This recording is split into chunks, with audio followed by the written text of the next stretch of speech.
Here is lovely picture of Luffy, and he's kind of got his, come at me, bro, look on his face, like he's about to fuck some shit up. So, if you like this and more, remember to follow me on all the social networks. One Piece, chapter 143, Clumsy. Well, hello, my brothers and sisters of the Nerd Nation. I, as always, am Jim, here to bring you another review on the tantalizing, epic, sometimes a bit wacky, sometimes touching tale of One Piece. The last couple of chapters have primarily been flashback based, and the last one ended up, of course, with Chopper being just suddenly, after a year of living with Dr. Hiruluk, booted out. And seemingly for no reason, when he even tried to injure himself and come back and say, "Hey, look, Doc, I'm hurt," and the doctor, kind of shot at him and chased him off, and said, "Never come back, go to the sea or something." So that's how the chapter ended. This chapter was very touching. It begins and it starts off with the doctor having gone to see the only other doctor that's not of the 20, that worked for Wapol, King Wapol, and that's Dr. Kureha.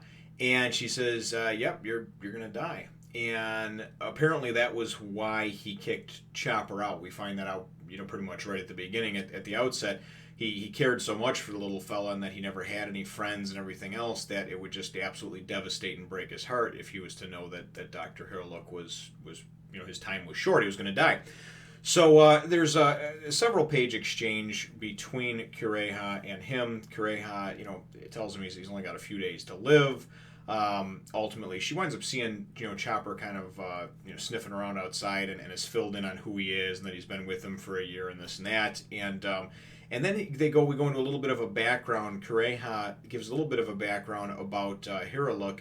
We find out that because she goes, why don't you just go back to that land of the west where you found those cherry blossoms? So that story that he told to Chopper about this person that had these heart problems in the last chapter, or some kind of problem, is dying, and wound up seeing these cherry blossoms, or whatever it was cured by the cherry blossoms, was the bottom line.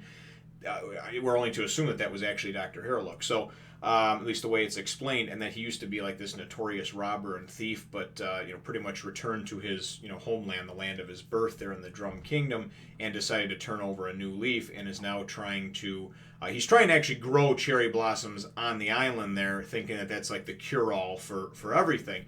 And then she's like, you're an idiot. It's a winter island. You can't grow anything here. Nothing like that. It's cold all the time. Ground's frozen. And besides, your cherry blossoms aren't the cure to all things. And I think that's where I was going with the last one, of that it may have just been a coincidence that he was cured. Who knows what it was, but it may not be that this is like, the cure for everything, cancer, diabetes, AIDS, everything. It's not, I don't think it is. So she says, "Listen, you're going to die in 4 days' time at 5:30. However, I can prolong your life a few weeks, by a few weeks, but you can't afford it." And he goes and he puts a gun to her head and says, "You're going to cure me and treat me now." And she says, "Oh, excuse me." She goes, "You're not going to be killing anybody or shooting anybody with an anesthesia gun, So he's got his trank dart gun. So he's like, "Come on, just cure me." So, do what you can to prolong. So she does whatever treatment she can do that basically tricks his body into thinking that it's still okay. So he's got about 3 weeks to live. Now Chopper wound up overhearing a lot of this about him dying and everything else, and he goes running off, and he's very clumsy. He goes running off, stumbling, bumbling, falling through the woods. But he has a goal and a destination in mind, and we find out, and we remember back to a couple chapters ago. Obviously, Chopper must have overheard this when the Wapol's guards, some of his guards, were sent out to look for some kind of mushroom, the Amaryluk mushroom, Amaryluk. I forget exactly the name of it here. So the Amiudake, mushroom. And that's supposed to be like this, similar to like this cure-all. It can help to aid in curing all diseases. And these doctors, the 20 doctors, had asked Wapol if he could send some people out to find it. That supposedly it's the legend is it's grown somewhere on the island, or it grows somewhere on the island. So Chopper's going running off through the woods, and it's really kind of touching to see the lengths that he would go for this only friend that he's ever had, even though he was just recently treated like shit by him. And we know about his Rudolph the Red-Nosed Reindeer past where, he never got to play any reindeer games or fit in or what have you, never got to go to the company picnic. And we see him as he's trotting off through the woods, see some other, reindeer out and about. Now, he still has, of course, his hat on and his pack, but he goes and he does his little transformation, transforms, fully back into a reindeer and kind of starts tramping around. And and it just sort of reminds me when someone's like, got a disguise on or something like that. The disguise is about to come off. The lipstick's about to come off the pig, because he's walking through and some of them are just minding their own business, but there's one in particular that's kind of looking at him like, hey, man, what you doing there, man? You don't look like one of us. So in the next panel or a couple panels later, he winds up getting, nailed by this one. Reindeer rams into him. And, Chopper goes down or whatever and just sort of looks like this bloody mess. And then when it goes to come at him again, Chopper turns around and boom, locks horns with him. And I thought he was going to just, man up and do his big human thing and just, pile drive the reindeer or something, but he didn't, at least not in that particular scene. So he kind of fights his way through him or fights his way off of him. And he goes in, and we presume it to be a little bit later on. Maybe he's running from the other reindeer now. But here it comes again. Like clockwork. I don't know what the deal is. I slept good. I take my vitamins. Jesus, must just be getting old. But he goes in and he sees this mushroom, and it's almost like one of those things where you just sort of see something and there's like the light of the Lord shining down. And it's like, oh, he sees this mushroom, but it's across this chasm, this gorge, this chasm, whatever you want to call it. And he's like, man, how am I going to get over there? And then he looks back, right? He looks back and he goes and he sees like 20 or 30 of the reindeer all creeping up, like they're about to gang rape him, and just like, come on, man. And so anyway, he's like, how am I going to get across there, and it just sort of like ends. It's sort of like a fade to black, This is where like it would cut to commercial, if it was a movie or a TV show. And then all of a sudden we go, and you're like, oh man, you're turning the page. What's going to happen to the cute little fella, right?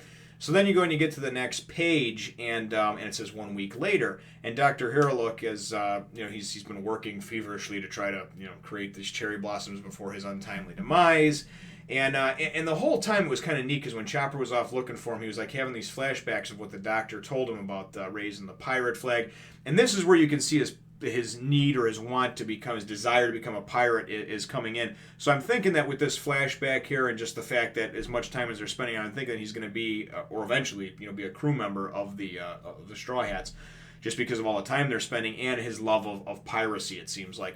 And it comes from Dr. Hiruluk, raising that flag and saying that, when you have this pirate banner, you can it's like a license to do anything. It's like you can say you can do anything, and that's, it's almost like it's an ideal, but it's kind of neat how he imparts it to to Chopper and how it actually affects him down the line. So, but we get this 1 week later scenario, and the chapter ends up pretty much right after that on the page actually that I was looking at, and all of a sudden Chopper comes in here. And matter of fact, well, let's put this bad boy up. So Chopper comes in, right, and you gotta love the little fella. He's all beat to shit, man. I mean, one eye is beaten so bad he's swollen shut. He's got so much blood on him you can hardly even see half of his face. So he obviously went to great lengths to get this. Probably got the shit kicked out of him by all the reindeer. By Dancer, Prancer, Vixen, Comet, Cupid, Dasher, Donner, Blitzen, Rudolph maybe. Who knows? Because now he's in the gang. Santa Claus may have even fucked him up too. I have no idea. But he just looks like he's been worked over pretty good. And it's like a week later. So I don't know how big the island is, but if it took him 7 days or more to get back, he went to some great lengths to get this. So, and he's holding the mushroom, in his little paw. And he's like, here, doctor, he's like, Jesus, Chopper, what, you found this, you found the mushroom, and he says, listen, don't die, please, So it's a really kind of touching scene, I think, and I think it really kind of choked me up, to tell you the truth, because you think about, this is the only friend that he's ever had, like I mentioned before, and like it was even mentioned in here in this chapter, and it's somebody that he would truly do anything for, So, and that's another reason why I think he'd fit in great with the Straw Hat crew, because for the most part, that is definitely a tendency that kind of runs throughout, a trait that runs throughout, the Straw Hat pirate crew, at least of what we've seen so far. So, the chapter does end up, though. There's a couple pages left, and we see Wappo. And he has ordered Dalton to do something that Dalton doesn't want to do, because Dalton is disagreeing about, hey, listen, he's just one quack doctor. I don't think we need to. And he's like, listen, Dalton, he's basically like, listen, dude, I don't pay you to think. You're just going to carry out the king's orders, okay? So this is what you're going to do. And this is how you're going to do it. So we know that the shit's going to hit the fan in this flashback as far as Dr. Hiruluk, because maybe the mushroom does cure him, you know. I mean, because we get Chopper says, hey, please teach me how to be a doctor. And it's kind of a touching scene because he's like, Chopper, you know, of course you could. And he's kind of holding him, you know, and cradling him. And he's like, you have the most important thing, you know, to be a doctor, and that's heart. You know, you care about people. So it's really kind of neat to see. And I think that, you know, he's going to live past those 3 weeks because obviously Chopper does know a lot about medicine. So, but who knows what's going to happen in the next chapter? That's just, you know, my opinion is that that something though is going to happen, you know, due to Wapple and the nonsense that he you know, he is hell bent on pulling. So, the chapter question is going to be, you know, in One Piece, there's many different types of scenes. There's action, there's comedy, you know, there's the humor, there's those type of things. Do you enjoy these more touching moments? I mean, these are very, very much dramatic, chick flick type moments, if you would. I personally, they've never bothered me. I enjoy that. I enjoy having some heart, some emotion, some feeling in the story. But do you enjoy that, or do you think is it a little bit too sappy for your tastes? You know, leave your answer to that question, brothers and sisters, in the comments down below. Feel free to hit the thumbs up, the like button if you should think that I deserve it, and subscribe if you haven't done so already. We will look forward to catching you in the next one, Nation. As always, brothers and sisters, thank you for watching the videos, commenting, rating, liking, sharing, subscribing, and joining the nation. Here's a little throwback picture of old Hawkeye's Mihawk for you.